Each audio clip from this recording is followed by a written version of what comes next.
Lord Mayor, ambassadors, mayors, invited guests, speakers. Peter, thank you very much. Can I just quickly pause to express my thanks and appreciation for the work Peter has done, and just particularly last night's dinner and event in City Hall and all of the associated entertainment and the interview with Ruby Walsh and the music. It was fantastic, so thank you very much, Peter. I'm delighted as Lord Mayor to open this City of the Isles Summit on the theme of shared histories, smart futures. I want to begin by thanking you for taking the time to be here and acknowledging our debt of gratitude to Minister Joe Costello for making this venue available to us. I also want to take the opportunity to thank Peter and all of his team in the Office of Economy and International Relations, particularly Robert Bambrick, Lisa Joy, Jackie Farrington, who've all done a lot of the heavy lifting that have made this event happen. So thank you all again for all the work you've done preparing the whole event. We've come a long way in the relationships between the people of these islands. The success of the Northern Ireland peace process and the historic visit by Her Majesty Queen Elizabeth has changed forever the tone, context and music of the relationship between our island people. This summit is hopefully another step in the deepening of practical cooperation, mutual understanding and positive interaction between us. As we approach the centenary of key and pivotal dates in our history, such as 1914, 1916, 1918 and 1921, it's opportune to reflect on the past and, more importantly, to plan for a better future for all our people. Yesterday, with the Lord Mayor of Belfast, I opened an exhibition on the 1912 to 1914 period entitled Shared History, Different Allegiances. This is open in the civic offices on Wood Quay and provides a fascinating insight into the life of Belfast during this period. The past is important, but we must always be careful that it doesn't become a millstone that prevents progress and hinders change. We should remember that people have been the cornerstone of the connections between these islands. For thousands of years, the seas that washed our shores have been the highways that brought people from one island to the other. We have found work, education, friendship, love and enjoyment by travelling to and from each other's cities. I myself spent time studying and working and greatly enjoying life in London. We have bonded and competed around sport, culture, literature and the arts. As a committed Arsenal fan, I have since childhood followed my soccer idols across the Irish Sea. Well done, Peter, for spotting that. I'm very impressed. As a barrister and a politician, I am all too aware that our system of common law, parliamentary tradition, independent civil service have been the legacy of Britain. Indeed, much of the landscape of our city, including our Georgian core, has come from our neighbours. For our part, as a UNESCO City of Literature, we take pride in the knowledge that much that is great in English literature has been penned by Irish writers, from Shaw to Beckett and from Joyce to the late and much missed Seamus Heaney.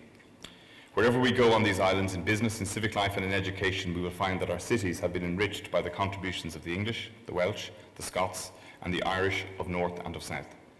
This is a gathering of cities. Cities are the engine and drivers of economy and society today. By 2050 globally, over 70% of the people on this planet will live in cities. So it is in cities that challenges will arise and in cities that opportunities can be grasped. The challenges today are economic. They need to be addressed in innovative ways and smart solutions found in the same way as we have addressed past challenges of historic difference. As the Queen said on her visit to Ireland, the challenges of the past have been replaced by new economic challenges which will demand the same imagination and courage. This summit is a call to action. Today, we argue that by working together and cooperating as cities across these islands, we can build a smart future, a smart economy, new business opportunities, and create jobs for our people. This is why we value the cooperation and partnership of the British-Irish Chamber of Commerce in this event. They have helped keep the focus firmly on the importance of connecting not just civic leaders, but also the business and higher education leaders in the cities. Trade and business are at the heart of our relationship. Let's remember some key facts. The UK remains Ireland's largest export destination. 16% of our total industrial exports went to the UK in 2011. Similarly, the UK is the largest recipient of Irish service exports with an 18.5% share. The real competition we face for investment and jobs lies not with one another, but with other emerging and growth economies in the wider world. So collaboration can be the key to giving us a competitive edge globally. The importance of collaboration was recognised by the Joint British-Irish Economic Study published in 2013, which identified a number of areas where the national governments could collaborate more closely. Firstly, a visa waiver programme, a common travel area visa. Secondly, energy, working together on building mutual energy security. 3, the agri-food sector, working together to build common standards around the main risk areas of biosecurity and food safety. 4, joint Irish and UK trade missions with joint promotion. And 5, closer cooperation in banking and financial services, allowing for the two countries to take a coordinated approach on international negotiations. I hope that today we set our own city challenge for cooperation and collaboration. This can be done at many levels and requires just 2 or more cities contributing to a joint action that benefits all. May I suggest some areas that could focus our thinking and some ideas. Firstly, in technology and smart solutions. In the area of deploying smart technologies to tackle city challenges, we in Dublin have recently launched a digital master plan and established a digital leadership forum. London, for its part, has established a Smart London board to lead on a similar initiative. Indeed, our own Professor Martin Curley from Intel sits on both bodies. We would like to build practical linkages around business, learning, research and development and test bedding so that we can deliver better our digital and smart city agenda. Next, an idea that I think has fantastic and exciting potential. In the field of energy, Quantum is a uniquely Irish-developed home heat storage system, the first of its kind in the world, and it is set to revolutionise the way energy companies charge storage heaters while maximising use of renewable wind energy. By international standards, Ireland can be at the forefront of wind energy deployed, but it's currently curtailed at 50% of the total load here due to its variable nature. Quantum is considered a game changer which has been developed in Ireland and will be exported worldwide. There are an estimated 7 million storage heaters alone in Ireland and the United Kingdom.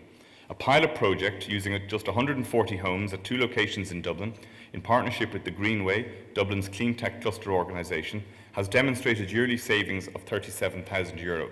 If this was rolled out to the social housing stock of Dublin City Council alone, it would bring savings of €5.3 million in 1 year.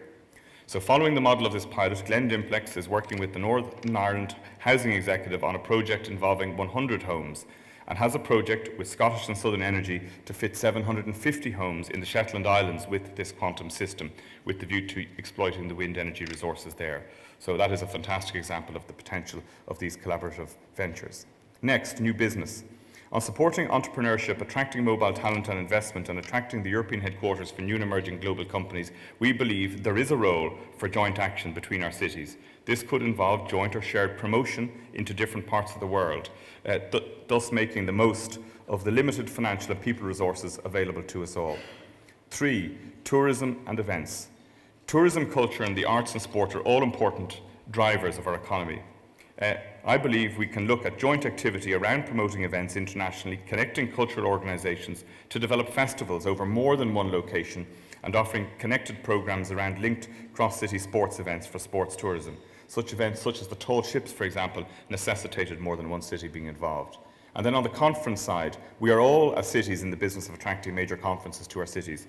And perhaps we can coordinate our efforts in this regard and ensure that we are not always competing, but sometimes collaborating. Next year, for example, we in Dublin are proud that 3 young people from our city have succeeded in ensuring that the One Young World Summit will take place here.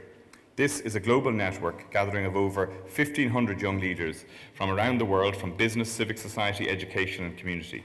And devising the programme in working on the recruitment of these young leaders, wouldn't it be great if we could do it in a way that provided opportunity to your cities and their young leaders, and even offered the options of potential site visits to other cities in Ireland, Scotland, Wales or England.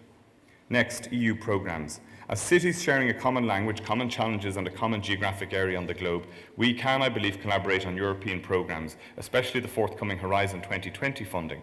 I'm pleased to learn that yesterday, for example, in response to an invitation from the City of York, we have agreed to join them in an URBACT application. Thus, the possibilities for joint action are limitless. Together, we are stronger. Again, if I can finish on the words of Queen Elizabeth during her recent visit to Ireland, when she said, "Whatever life throws at us, our individual responses will be all the stronger for working together and sharing the load." Thank you very much.